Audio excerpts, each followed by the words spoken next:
On June 20th, 2016, I released a video showing the 2016 crop circles.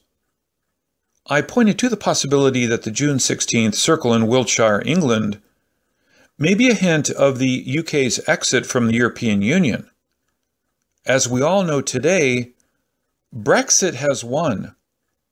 Let me play that short clip for you. The next circle we will be talking about today is the June 16th Wiltshire circle. If we assume the center is the Sun, and there are 4 planets on the 4 corners, then it can be interpreted as the same message as the April 8th, 2016 and the June 6th Castle Hill one. But look at the 4 square looking drawings.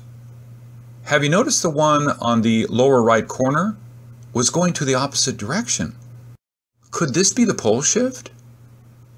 Or maybe it is depicting the possibility of the UK exiting the Eurozone. Let's take another look at this crop circle. Do the 4 eyes look like the Euro sign? If you think that's a stretch, think of calling that an eye. Isn't that a stretch too? Now look at the rectangular symbol. Does it kind of look like the sterling pound symbol? Now, let's take another look, and do you see the letter E? How about the U? Well, of course you can say you saw P, L, and O also. Whatever you think, you can't deny this is a very interesting crop circle. And with it showing up just before the vote, maybe it is casting a vote too. And why doesn't the crop circle show the euro like the euro and the pound like the pound? Well, maybe the circle was trying to predict the referendum result also. See this euro sign? Think of it in 3-dimensional terms.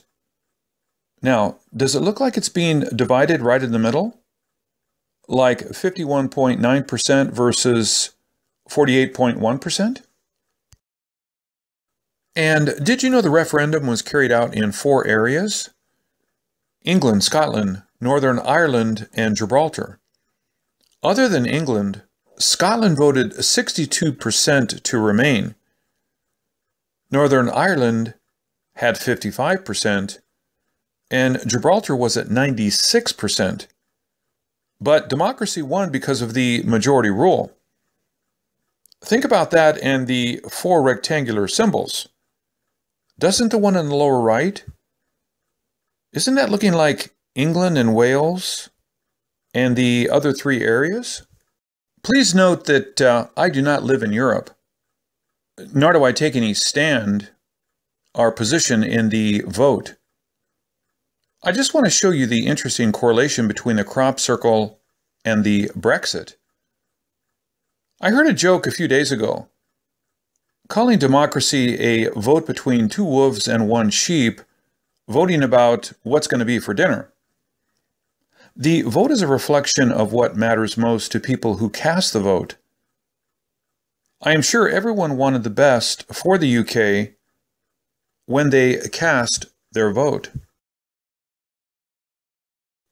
What do I think will happen? If the UK does well after leaving the EU, then more countries may follow. If the EU suffers greatly after the UK leaves, it may fall apart and eventually walk into history. Of course, this may also be the last straw to break the link between Scotland and the UK. However, look at the positive side. Brexit brought to surface the many EU problems and the failure of the EU to deal with it. Brexit may be a slap in the face, but it may also be the wake-up call. This is Ken Peters at MysteryDecoders.com. Thank you for watching.